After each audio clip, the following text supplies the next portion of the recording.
Ooh, camera's not on. Hey guys, it's Tim, and this is Pro Wrestling Unlimited, as we are here on Friday, the 24th, to talk about everything that went down this week on NXT. Now, I apologize. I said that this was going to go up. We were going to be live between 9 and 10 Pacific time, but there was a crane out in front of my apartment for about an hour. They were pulling a, air conditioner off the roof of my apartment. And there's still guys up there finishing bolting it all in and getting everything hooked up. But they assured me that most of the noise is done with. So we're good now to go.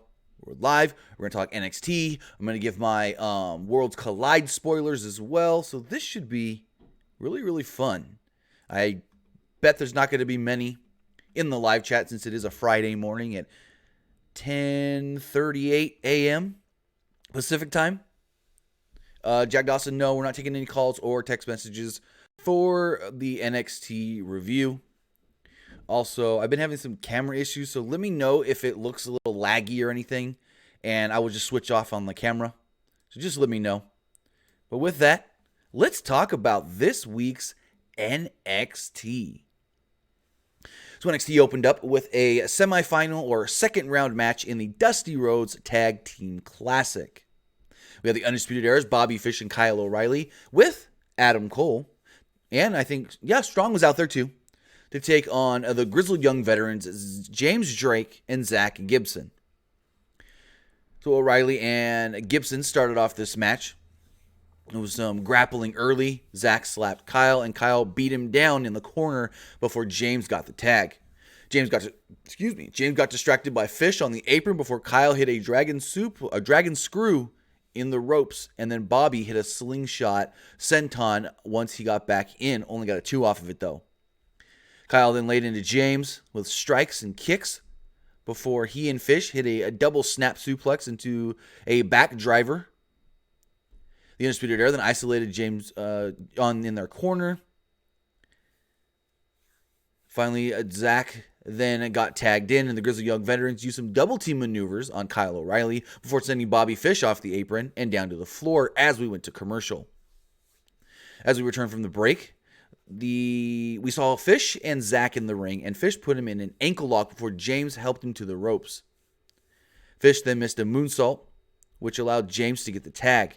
James hit a running dropkick in the corner into a helter-skelter for a 2 before James is sent to the outside.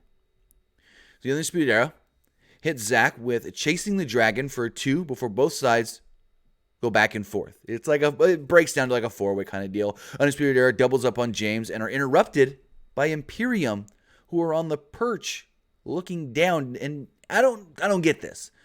They're up, just sitting up on the Full Sail perch, right? And this was enough to distract the Undisputed Era and allow the Grizzled Young Veterans to hit the ticket to Mayhem and just pin them. Okay. It's not like they came down to ringside. It's not like they were on the ramp. It's not like they were even able to get into the ring, because they ain't jumping off this perch. But no, it was just enough for Kyle O'Reilly to be distracted. But we'll see. Imperium screwed Fish and O'Reilly, and the Grizzled Young Veterans move on to next week to fight for the right to be called the 2020 Dusty Rhodes Tag Team Classic Champions, or winners, whatever you want to call it. So we got a video package for Rhea Ripley and Toni Storm at Worlds Collide this week, before Toni Storm went out for her match with Io Shirai. After a break, we come back for another video package, Shotzi Blackheart, talking about how she eliminated Shayna Baszler last week from the Battle Royal and will be taking on the former champion this week. So then we got a okay match between Toni Storm and Io Shirai. I felt it was okay just because the interference at the end and everything. They lock up before Io takes Toni down, before they exchange headlocks and the head scissors. Toni comes back with a kick before Io hits a double backflip into a drop kick before Toni hits a basement drop kick. Toni gets a quick 2 count before rocking her with uppercuts. Io sends Toni across the ropes before hitting a dive and into a drop kick. Io chops Toni in the corner and stomps her in the corner as well before choking her in the ropes with a rear naked choke. Toni then gets to her feet and drops Io on her shoulder before an exchange of forearms. Toni does a side headlock takedown as we go to commercial break with Io trying to get back in control. After we return from the break, Io is in control of Storm. She hits her with knees in the corner before Toni catches her with a boot and hits a release German into a lariat for a 2. Toni turns Io inside out with a lariat for 2 before she goes for a crucifix. Toni then counters a 619 and Bianca Belair runs in and attacks Toni Storm for the disqualification. The match was going good. Like, it started off all right, a lot of back and forth counters and this and that. Then it really started ramping up, and then Bianca Belair runs out. And then what happens? Rhea Ripley runs out, and all 4 women start to brawl. And your first thought is, oh, damn. So, is the match this weekend at Worlds Collide a 4-way? Because that's what it looked like they were building towards. All these women fighting for the championship. It was weird because it gave you a false sense of hope, I guess you can say. Where you think, okay, 2 of the challengers for this weekend, Io Shirai and Toni Storm, which is not. This is just what it made you think, are battling it out just days before. Cool. Then the other women in the match come out to soften them up. And my thought was, why did Bianca Belair need to come out here and attack Toni Storm? Was there a reason? There wasn't a reason. Her next target is Rhea Ripley in Portland. Now, I get it. It could be Toni Storm. Here's my one thought of this. Is Bianca Belair scared to face Toni Storm and would rather face Rhea Ripley? So she wanted to, what's the word I'm looking for? Soften up Toni Storm before she challenges Rhea Ripley this weekend in hopes of softening her up enough that she can't beat Toni Storm. I'm probably looking too much into it, but it's just like, Io Shirai has nothing to do with any of this. She's brawling. She does a moonsault to the outside. Acai moonsault. I guess she tweaked her knee off of it. And yeah, it was just confusing with the brawl and why it happened afterwards and this and that. So let me get, I guess you could say a quick match or so with Finn Balor and Joaquin Wilde, the former DJZ. Finn dropped Wilde and kicked him in the ribs before hitting him with jumping stomps and chops. Finn whips Wilde across the ring and chops him in the corner before a drop kick and hits him with a shotgun and then a shotgun drop kick into the corner.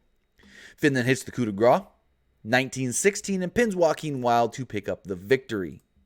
Finn Balor will be taking on Ilya Dragunov this weekend, so it was kind of like a warm-up match for Finn Balor. And my notes just froze. Oh, I got a question here in the chat while this loads back up. It says, hey, Tim, do you think Io is coming to the main roster soon or not because her story about her being mad at NXT? She's not mad at NXT. So everybody is misconstruing what Mr. Dave Meltzer said. So if you're unaware, Io Shirai is engaged to Evil in New Japan Pro Wrestling, Evil of Los Ingobernables de Japón. And Dave Meltzer said that yes, she has told people that she is upset that she has to live in America being in WWE while her fiance boyfriend is in Japan. Nobody ever said that she was mad that she was there. She was just upset of the situation. That's all it is. It's not that she's mad that she's stuck in the United States, that WWE's got some sort of... Because I saw so many people stranglehold this and change this. Like WWE, like one person even tried to report that Io Shirai is trying to get out of her WWE contract because WWE is keeping her locked up in America, not letting her go to Japan and not letting her be with her fiance. That's not what it is at all. WWE is not telling her she can't be with her fiance. She works X amount of days a week. Whatever she does on her days off is what she does on her days off. But I've seen this story misconstrued so many different ways that it's ridiculous and it just baffles me. It's just a fact of Her fiance is in Japan. She's in America. She's upset that they don't get to spend more time together. She's made it known to others. That's all it is. Nothing to do with WWE. Nothing to do with WWE trying to keep her away from him because he's in another company, which that's one I've seen too. It's, oh, her boyfriend's evil. Her boyfriend's in New Japan. WWE doesn't like that, so they're keeping them apart. No. So next up, going back to the show, we get an interview with Shayna Baszler ahead of her match against Shotzi Blackheart tonight. She really doesn't say much other than she's going to choke her out, basically. We then get a video package for Tommaso Ciampa and Johnny Gargano ahead of their sort of reunion at Worlds Collide. And then we go on to former NXT champion Shayna Baszler, because you can't call them NXT Women's Champions anymore. Just NXT champion Shayna Baszler, the former, against Shotzi Blackheart. And to be completely honest, this match shocked me. I thought Shayna was going to go in there, wreck her, choke her out, and there you go. But Shotzi lasted a while and got some offense on Shayna. So that was very shocking. Shotzi tried to take Shayna down early, but gets immediately countered before Shotzi counters herself. And then some chain grappling starts on the mat. Shayna focuses on joint manipulation before dumping Shotzi over the top rope and to the floor. Shotzi tries to run away as Shayna chases after her. Shayna then drops her face first on the apron. Back in the ring, Shotzi countered a suplex and rocked Shayna with a forearm and several right hands before countering the Kirifuda clutch. Shotzi suplexes Shayna before dropping her with clotheslines and a Uranagi into a bulldog before hitting a cannonball in the ropes. Shotzi then hits I wrote this down, but I still don't know how to say it right. Shironu onto the apron and goes for a diving senton before Shayna catches her in the Kirifuda clutch yet again and forces her to tap out. Shayna Baszler wins. Shayna Baszler has no match at Worlds Collide. Maybe. We'll see her at the Rumble. There's still like 25 slots open in that goddamn Rumble. Chris McNutt says, Tim, is it true that NXT is removing women's gender on the NXT Championship? And will it infect with other women's main titles? So we don't know about the main roster. But as far as NXT goes, you are no longer allowed to call the champion the NXT a woman's champion. Just simply NXT champion. Mauro Ranallo was very careful not to say that this week on NXT. And if you watch Matt Camp on the NXT injury report video, he said Shotzi Blackheart, who took on former NXT champion Shayna Baszler. So it's a directive. As far as how it'll impact the main roster, I don't know yet.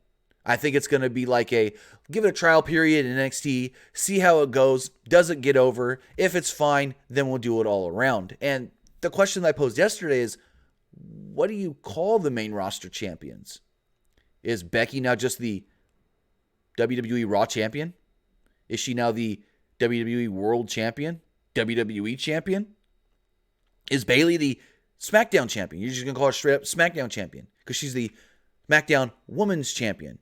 If you take the woman out of it, it's just the SmackDown Champion. So there's a lot of things that are going to need to be addressed going forward if they do bring this initiative, I guess you could say, to the main roster.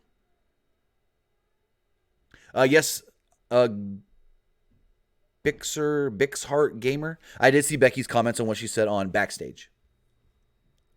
So going forward, we got a video package, just phenomenal video package, hyping up Tegan Nox and Dakota Kai. Dakota Kai said the reason she attacked Tegan Nox back at War Games was because when she was overlooked for the War Games team initially, her best friend, Tegan Nox, didn't say, hey, no, she needs to be on this team. She didn't stand up for her. She just let it happen. Tegan Nox then said that when she found out, she saw that Dakota was going to be in that number one contender battle royal. She did what she had to do to get back, to get cleared, to be in that match. Dakota said that she had heard that Dakota was going to be in the match, or that Tegan was going to be in the match, so she pulled herself from the match. Then showed up later to eliminate her. So there's good, just the way these two women delivered their lines and the way this was all edited together was really good. And unfortunately, they're facing off next week on NXT instead of waiting until TakeOver, where you can really build this up even bigger if you wait till TakeOver. Christopher Strike Leather? No. Adam Cole is just the NXT champion, and Rhea Ripley is just the NXT champion.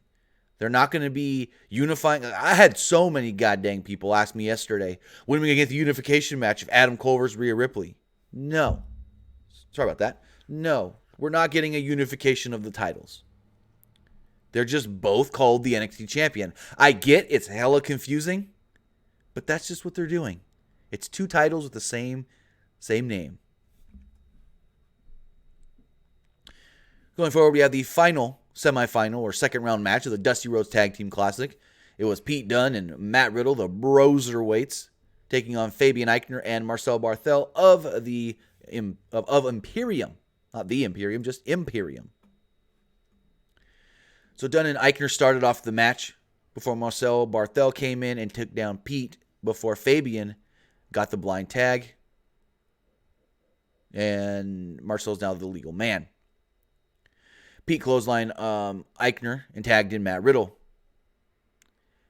Matt Riddle hit assisted corkscrew sentons for a 2 before hitting a deadlift gut-wrench suplex to Aichner. Marcel Barthel came in and got suplexed before getting his knees up. Pete Dunne hits a snap suplex and then snaps the fingers of Fabian Aichner. Pete Dunne takes Marcel Barthel out with a moonsault off the top to the floor. We then see Walter come out to distract Pete Dunne and Matt Riddle, but doesn't really do much. And we go to commercial break. As they come back from the break, Imperium is in control before Pete Dunne knocks Marcel out of the air and hits him with an enziguri before tagging in Matt Riddle. Matt drops both members of Imperium with punches and kicks before suplexing them and hitting them with running sentons. Matt hits Fabian with a PK into a fisherman buster before he and Pete hit Fabian with strikes and only get a 2 off of it though. Pete Dunne gets the tag before Imperium hit a wheelbarrow diving DDT for a near fall that Matt broke up before Matt is sent to the floor. Pete and Matt apply stereo submissions on Imperium before Matt sends Marcel out of the ring with a ripcord knee. Matt Riddle then hit his final flash into a powerbomb and a knee before he and Pete hit Fabian with an enziguri GTS combo to pick up the victory. Now we're getting next week in the finals of the Dusty Rhodes Tag Team Classic. It will be Pete Dunne and Matt Riddle taking on the Grizzled Young Veterans. Both teams went up and admired the trophy, I guess you can say, after this match. Pete Dunne, first, Zach Gibson and James Drake talked about how Pete Dunne always made them look bad, always tried to take them down, always tried to make them seem like they're not as good as they really are, and is very selfish. Pete Dunne basically just rebutted that and said, "We'll beat you next week, bro." And then, I can't remember the line, I forgot to write it down. There was a line that Matt Riddle said, and the crowd just starts chanting, "Riddle's gonna smoke you, Riddle's gonna smoke you." And Riddle started laughing. I've never heard them, I could be wrong and whatnot, but I've never heard them say that chant before. So then going forward, at the NXT North American Championship match, Roderick Strong defending against Keith Lee, and all other 3 members of the Undisputed Era, Bobby Fish, Kyle O'Reilly, and Adam Cole, were at ringside. Strong slaps Lee, who drops him with the right hand and throws him down before chopping him in the corner and dropping him with a stiff forearm to send him just crashing down. Like, Keith Lee destroyed Roddy early. Keith then throws Roddy across the ring before he rolls out of the ring and regroups with Cole, Fish, and O'Reilly. Kind of like, oh man, I need to talk to my corner and get some advice. We then come back from a commercial, and Keith Lee is manhandling Strong before he's distracted by the rest of the Undisputed Era. Strong goes. Sorry about that. I lost my train of thought. Strong goes with force when he goes for a cover, but nope. Lee just kicks right out. Strong hits chop block, and Lee stands strong. Back in the ring, Strong then drops Lee with a forearm and a clothesline to the back of the neck as we go to commercial. Give me 1 second, guys.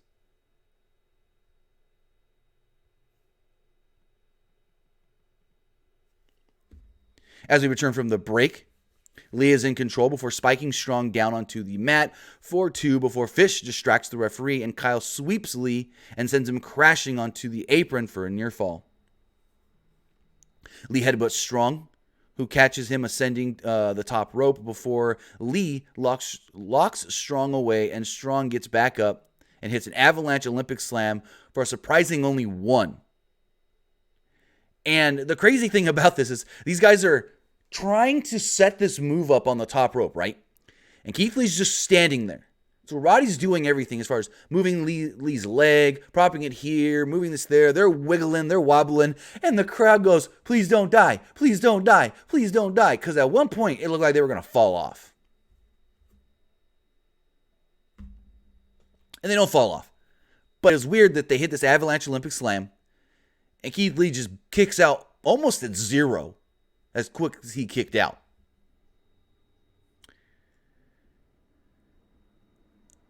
So a visibly angry Lee gets to his feet and knocks Strong over the top rope and down onto the rest of Undisputed Era. And Roderick Strong tumbles over the top rope and kicks Bobby Fish just right into the top of the head. Just whack, right at the top of the head. I assume he's okay. Lee climbed to the second rope and misses a moonsault before Strong locks in a grapevine ankle lock. Lee crawls to the bottom rope to break the ankle lock before he did not tap out. I don't know why I wrote before tapping out. My bad. All 3 other members of Undisputed Era jump up on the apron. They distract Keith Lee momentarily. Keith Lee knocks all 3 men down, and Strong hits Lee with a nice knee and then a single leg drop kick for a near fall before Keith Lee just lifts, just herks up, just grabs, like he just literally sits up from this pin attempt with Roderick Strong like this. He's holding them like this. Stands up, throws him up, jackhammer pin. We have a new North American champion, and Nigel McGuinness had a very telling line here that may be some foreshadowing.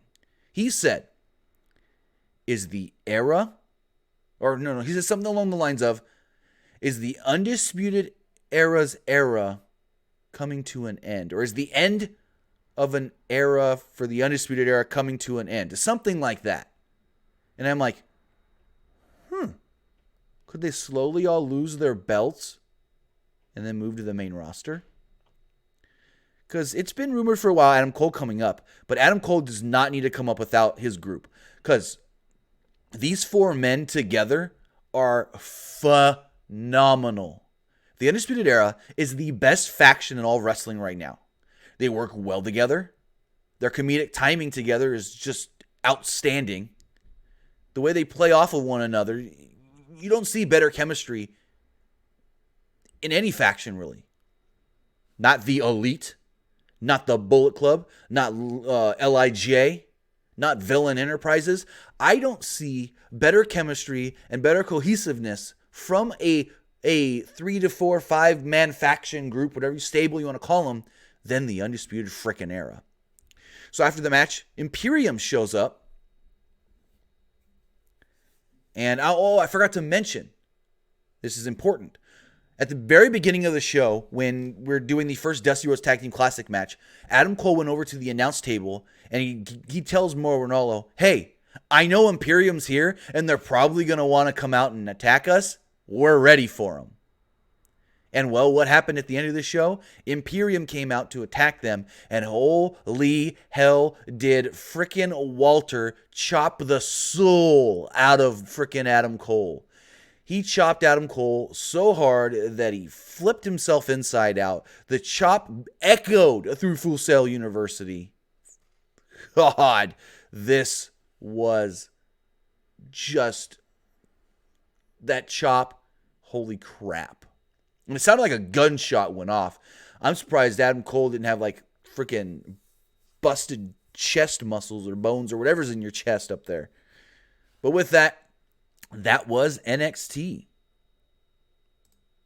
But coming off of the NXT, now we're going in to Worlds Collide. Worlds Collide is this Saturday from the Toyota Center in Houston, Texas. We got to give you, or at least I got to give you, my predictions for that show as we move in here to talk about Old Worlds Collide. Worlds Collide, like I said, comes to us on the WWE Network this coming Saturday. It's going to be NXT versus NXT UK. We have 6 matches so far on the docket. So let's kick it off with my prediction for the match. It's unfortunately on the pre-show. It's NXT UK Women's Champion, or actually, I don't even know if it's NXT UK Women's Champion or just NXT Champion Kaylee Ray. All we know is the NXT Women's Champion is not to be called woman anymore. So, I don't know. Kaylee Ray versus Mia Yim. How are you going to put your champion on the pre-show? Now, I get it. Oh, well, we've had IC title matches on the pre-show. We've had US title matches on the pre-show. Cruiserweight titles always on the pre-shows. Yeah, but in a brand where you've only got 2 belts. You don't want to make your champion, any of your champions in a brand that only has 2 belts, or 3 for the tag titles, seem insignificant and unimportant. And that's what you're doing here with saying, hey, the head of our women's division, we don't care about her. We'll just throw her on the pre-show. Yeah, we'll find a match for her. But with that, she will be taking on Mia Yim, and I assume my prediction is since Kaylee Ray is a champion, she's going to come out victorious. So going forward, we do have Finn Balor taking on Ilya Dragunov, and I think everyone's going to say the same thing as me. Finn Balor picking up said victory. We then have a dream match of sorts, where DIY, Tommaso Ciampa and Johnny Gargano are reuniting, per se, to take on Mustache Mountain's Trent Seven and Tyler Bate. And this is a tough one. I don't know who to pick here, to be completely honest. So I'm just going to randomly, let's see, the first thing that pops into, I'm going to go Mustache Mountain. Why not? Excuse me. I honestly don't know who to pick here, because it's like, Mustache Mountain, you could say, is an established tag team, but they haven't really been teaming for a while. Then you could say DIY. This is a nostalgia thing. They were a huge team back in the day. Then they turned on each other. Then Ciampa got nice again. I'm just shooting blanks here in the dark, and my dart hits Mustache Mountain. I'm probably wrong there, but I see everybody in the chat saying DIY. And then our first of 3 title matches. We've got the NXT Cruiserweight Championship on the line, where Angel Garza will be defending against Isaiah Swerve Scott, Travis Banks, and Jordan Devlin. And, you know, in looking at this should be a hell of a match. Angel Garza has not had that title that long, so I'm going to predict that Angel Garza successfully retains. Going forward in our second title match, with the NXT Championship on the line, because that's what we call it now, Rhea Ripley defending against Toni Storm, and Rhea Ripley probably will retain. This is her first title defense since winning the championship back in December, and, well, I don't think they would take the title off of her that quick, especially how big they've built her up. And finally, in the main event of Worlds Collide, it will be a 8-man tag team match as the two main factions of either brand, the Undisputed Era, Adam Cole, Roderick Strong, Bobby Fish, Kyle O'Reilly, will be taking on Imperium, Walter, Alexander Wolf, Fabian Eichner, and Marcel Barthel. And again, this is another tough one. And I'm going to go Undisputed Era. It's going to be very intriguing to see how the crowd reacts to this match. Who's the baby faces and who are the heels? I'm going to assume that the heels are going to be Imperium to that crowd, just because in the U.S., everyone loves the Undisputed Era, even though they're the bad guys. But you know what? I'm going to go Undisputed Era, picking up the victory here. Yeah. Undisputed Era. So with that, those are my predictions for the upcoming Worlds Collide pay-per-view. Worlds Collide does come to us this coming Saturday from Houston, Texas, and we will be doing a live post-show recapping the entire thing once the show does go off the air right here on the PWUnlimited YouTube channel. So with that, I want to say thank you to everybody who did join me here on a Friday morning to talk about NXT from this past week as we go into Worlds Collide. We will be live again later on tonight following SmackDown.